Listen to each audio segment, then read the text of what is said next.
Everyone called her the quiet cleaning lady, but nobody noticed the scars on her hands, the calculating look in her eyes, or why she always stayed close to the emergency exits. Until the day armed men walked into the hospital shouting, "Everyone on the ground, welcome to the last stand. Have you or your family members served in the military? Share your experiences in the comments." We're starting this powerful story now. At St. Mary's Hospital, everyone knew her, but nobody really saw her. She'd arrive every morning at 6 a.m. sharp, never made eye contact with anyone. Just headed straight to her locker, grabbed her cleaning cart, and got to work. Her name tag just read M. Santos. That's all anyone knew. Among the cleaning staff, she was the quietest one. During breaks, while others gathered in the cafeteria chatting over coffee, she'd disappear up to the roof alone. Strange woman. They'd whisper behind her back, "But she does good work." Dr. Williams would sometimes call out, "Hey, cleaning lady." When asked her name, she'd simply say, "Maria," just that. Nothing about her last name, where she lived, whether she had family.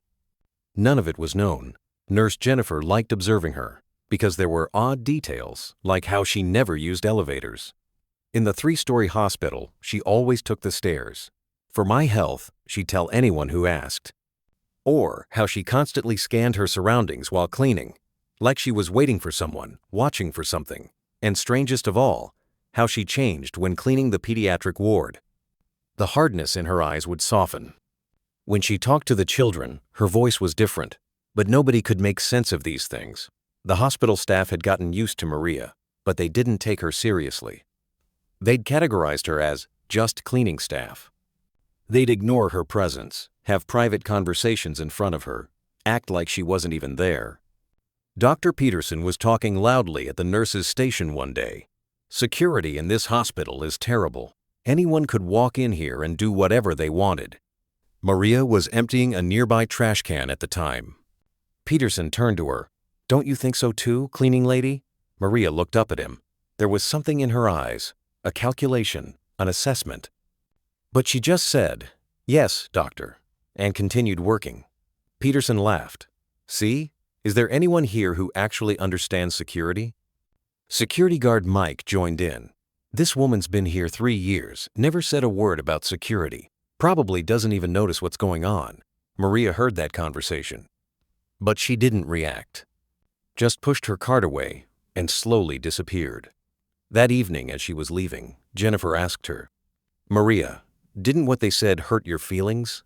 Maria stopped, turned around. For the first time, her eyes were slightly different. People only see what they want to see. "What do you mean?" "Nothing. Good evening, Jennifer." As weeks passed, Jennifer began noticing more oddities about Maria. Like her hands, other cleaning staff had soft hands from using detergents, but Maria's fingers had thin, hard lines, like calluses, but different, or the way she walked. Most people just stroll through hospital corridors. But Maria moved like she was constantly scanning her environment, head straight but eyes always shifting left and right, and strangest of all, her locker. When Jennifer accidentally glimpsed inside Maria's locker one day, she saw something unusual. Next to the cleaning supplies was a small bag, hard, black, secured with a lock. "What's that?" Jennifer asked. Maria quickly shut the locker. "Personal items." "What kind of personal items?" "It's not important." Jennifer had never seen Maria so defensive before. That night at home, she thought, "There's something about this woman." But what?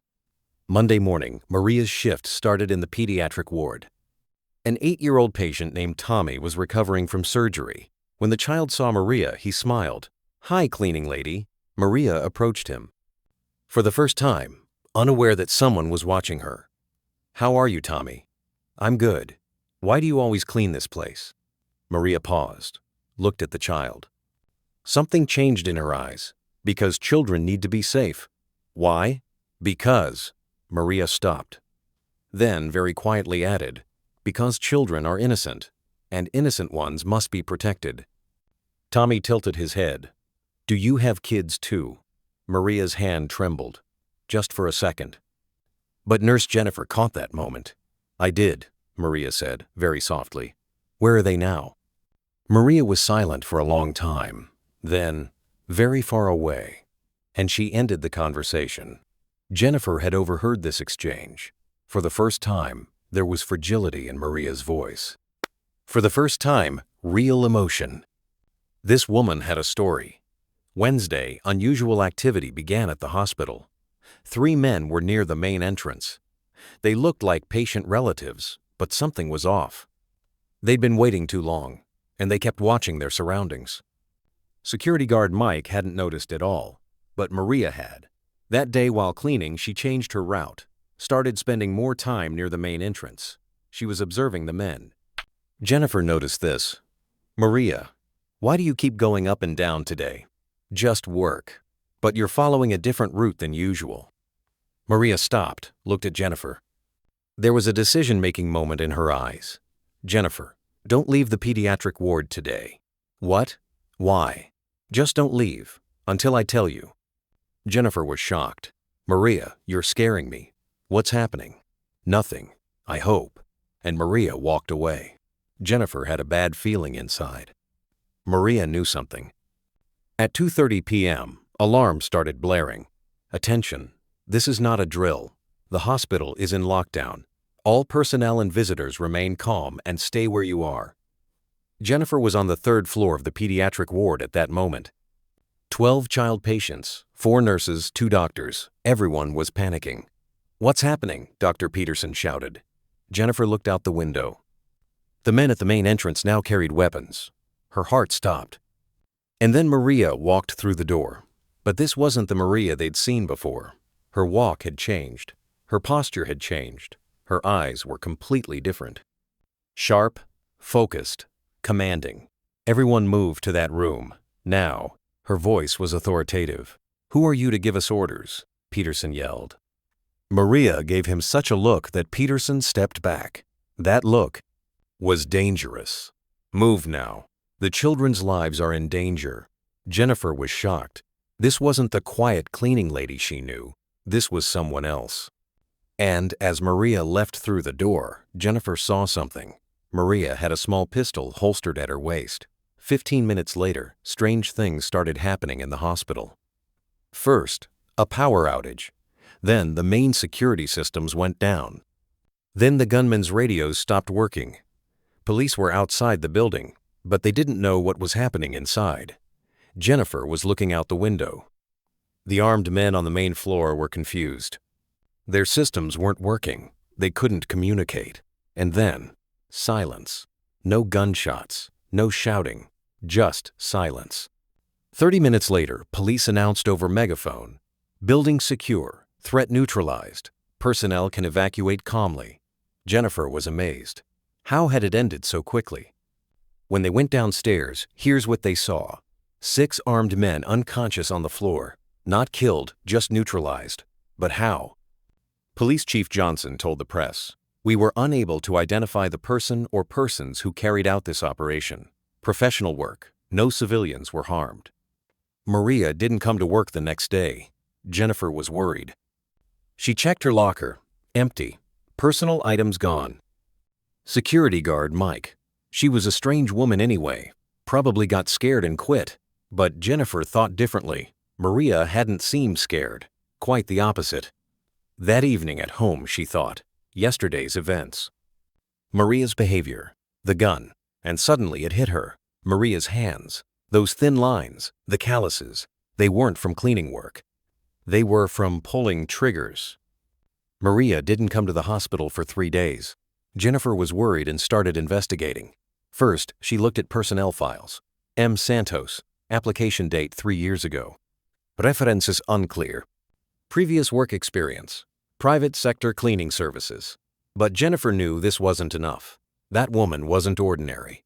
At home, she started researching online. Searched professional tactical operations plus female plus Marines. Read for hours. Watched videos. And then she found something. An old news article.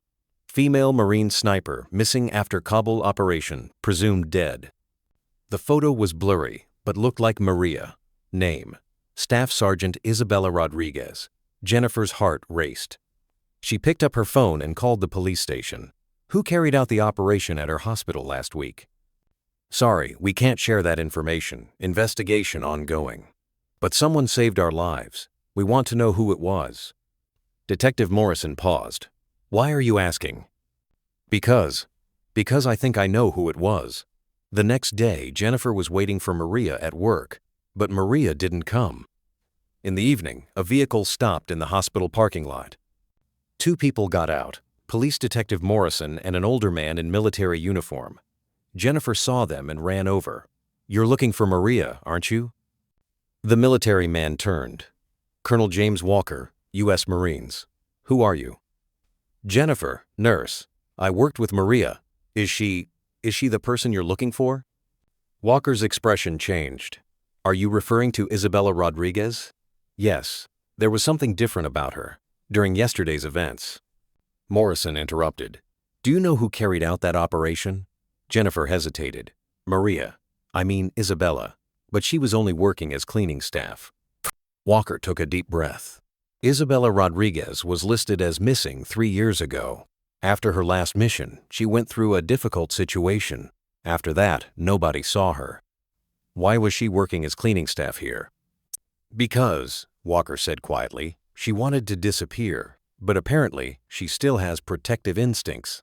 A week later, the hospital administration held a special meeting. But this time, it wasn't just staff. The press was there too. Dr. Peterson began speaking.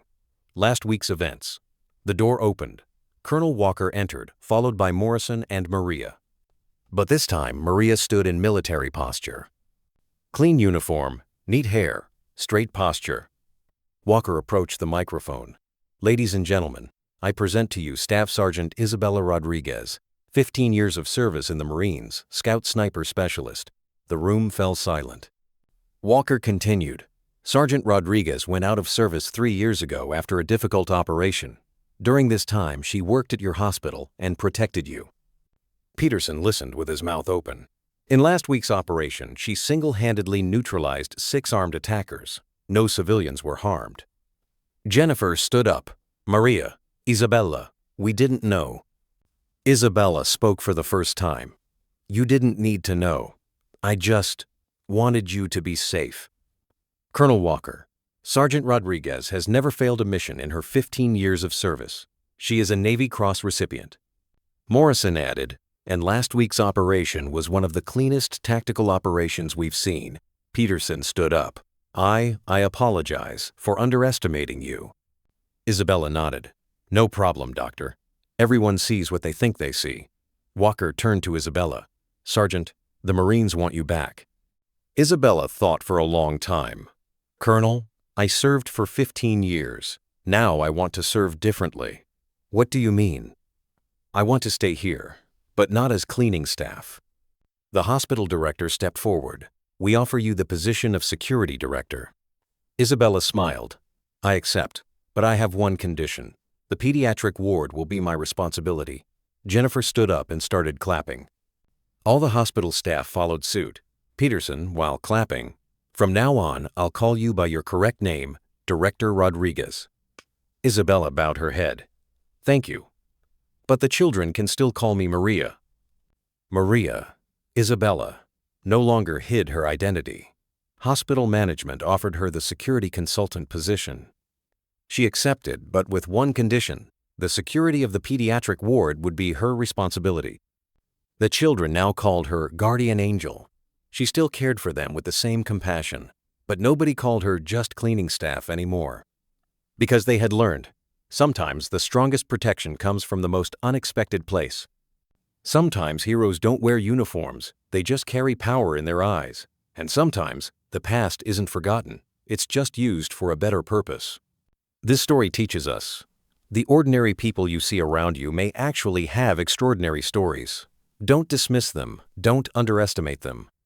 Because the person protecting you might be someone you never paid attention to. Have you ever encountered such a situation? Did someone ordinary you knew show unexpected strength at a critical moment? Share in the comments. If you enjoy these powerful stories, don't forget to subscribe to the Last Stand channel. We'll continue bringing you more hero stories every day, because sometimes the most powerful stories are hidden in the quietest people. See you in our next video.